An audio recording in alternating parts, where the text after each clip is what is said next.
Hello, everyone. I'm going to talk about because, well, one thing came up and I was like, okay, I'll talk about that too. But first things first is the question: am I satisfied with the Goosebumps movie? I'm okay satisfied with it, but they could have done a little bit more things, you know? If you look at the TV show, you notice that they actually put like some cool freaking Easter eggs in there. Lots of cool Easter eggs. I think is my best friend's invisible. I think that was the episode. I'm not sure which episode it was, but it was very cool how one episode decides to sneak in on a skateboard. The fact of below on the back of the skateboard, you see the haunted mask right there stickered in. It's like, yeah, where is that? I kind of would like that, especially the fact of, oh, you know, it would be truly cool. Is like, for instance, the main character, his freaking locker is riddled with freaking Goosebumps stickers. That would be pretty cool. I know that would be a little bit of, oh, dude, you going overkill, but it's like, but it'd be kind of funny that there's a guy who likes Goosebumps so damn much that he puts stickers all over the locker.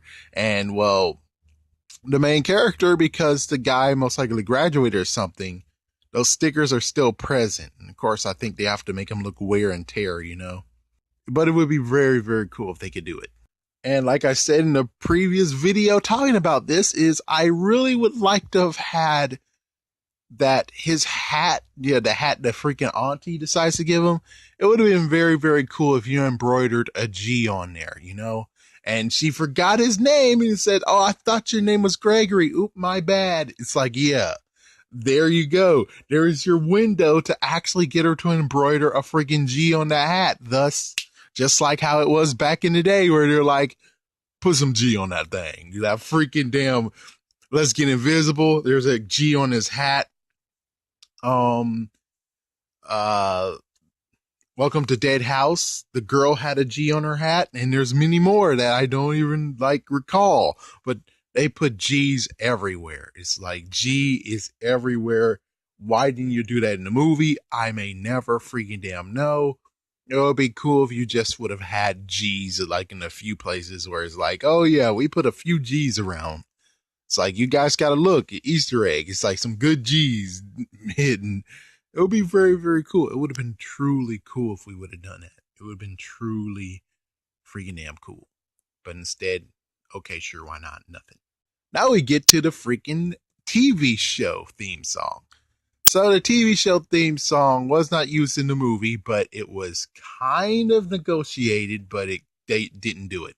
The reason why is because they didn't actually offer the guy who created a TV show song or owns it enough money to actually make him say, okay, that sounds like a good deal. I don't know. I don't know who we should blame. Should we blame Sony? Because, well, Sony sure does suck when it comes to Spider-Man. I mean, yeah, look what they did with Spider-Man. It's like, holy frick, how they suck.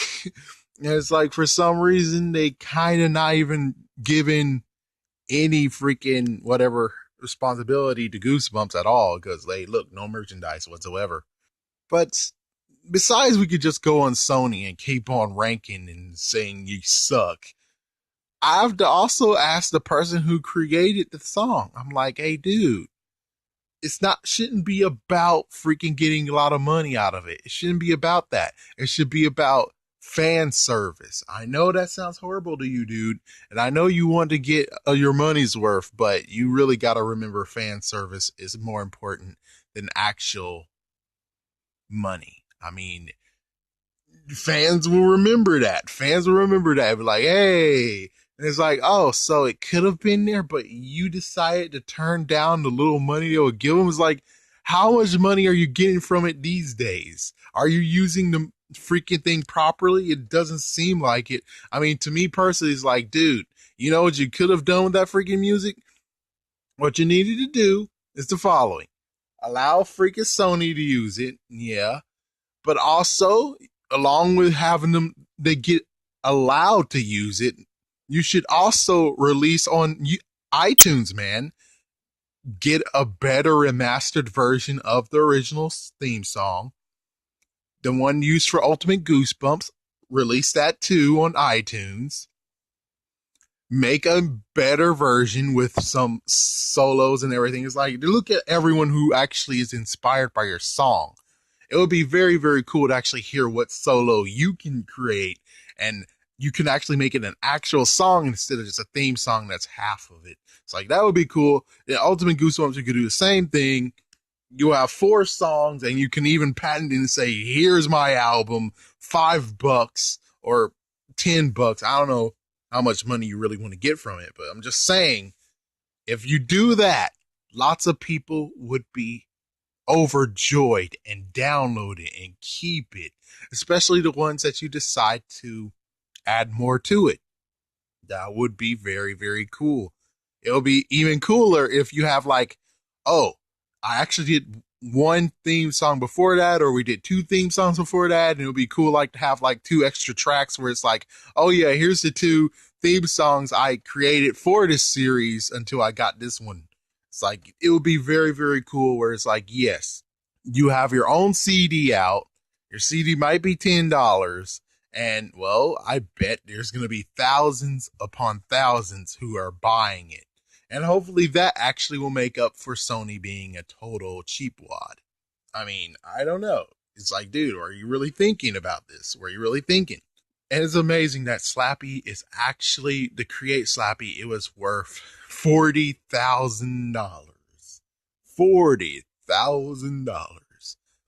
I really hope that gruesome one that, man, just freaking, I can't even look at him. It's like, yeah, I wonder how much that gruesome one would have been. And I should actually check out the second draft. It's like, yeah, I should check out the second draft of things, because there's some things that they go all out on. Like, for instance, Slappy has powers, apparently, besides the power to be like Electro. And the freaking lawn gnomes actually wreck freaking, it's kind of interesting. That would be kind of interesting. But of course, I think that second draft is the same one that had Cuddles in it. So I don't know. I'm confused. Maybe there's like at least 3 drafts. It's like, there's the first draft, the draft they chose, and then they have the second draft where they were like, no, we're going to stay in the main draft. It's like, oh, wow. Could the sequel actually be better than the original? There is a 50-50% chance of it. I mean, the good news is that they have R.L. Stine on their side. Since they have R.L. Stine on their side, there is no way, shape, or form they could truly screw everything up. But of course, you do have to remember that R.L. Stine wrote a lot of books, and it's going to be hard to recall which one's which, you know? It's going to be hard to recall, but at least the good news is that there might be some way. There's going to be a chance. There's going to be a good chance that at least it could go toe to toe or even surpass it. Hopefully it will. The only messed up part I do have to still say about the movie, I was satisfied about the movie, but it's really weird where you actually look and be like, so many people are like, hey, wait. That they could point out that some of the monsters in the freaking movie is like, whoa, that came from the cover, man. Sadly, the 2 covers that they were like, oh yeah, those are iconic, we got to use them. It's like the Tower, yeah, Terror Tower, that one, and also Shocker on Shock Street. It's like those 2, they definitely just straight up took the freaking covers and said, okay, we're gonna get these monsters. Easy to say, and I don't know, it would have been cool to have like some passerby, like a little note saying, oh, well, sometimes I wrote books, and even though the monster is not like the book, well, it incarcerated the monster anyways, because I wrote like one something in there. It's like, I'm not sure. Sadly for the executioner guy, there is no freaking saving that one. There's no freaking saving. He looks completely different from what he actually is in the book. Look completely different. Heck, even in the episode, did you actually see an executioner looking like that? You sure didn't. Yeah, it's like, even in the episode, they were like, oh yeah, we knew for ourselves that, yeah, the high executioner did not look like that. We even knew that. Oh man. Anyways, thank you for watching, folks. Tell me what you guys think. Oh man, I'm really